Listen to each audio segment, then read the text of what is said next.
How to join audio clips in AudioMass.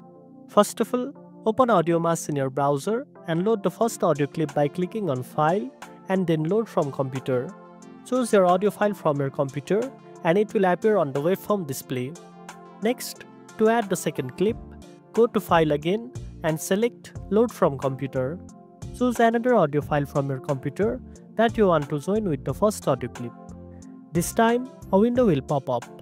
From the window, select Add in Existing and AudioMass will automatically place the new audio clip after the previous one when you play the file. You can use cut, copy, and paste tools to arrange your clips in the desired order. If needed, zoom in on the timeline to precisely adjust the placement and ensure there are no gaps between the clips.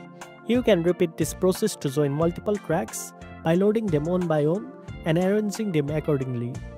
To save your joined audio, click on File and then Export. Choose your preferred format such as MP3 or WAV and save the new file to your computer. And that's it. Now you know how to join audio clips in AudioMass. If you found this video helpful, don't forget to like, share and subscribe for more tech tips. Thanks for watching and I'll see you in the next one.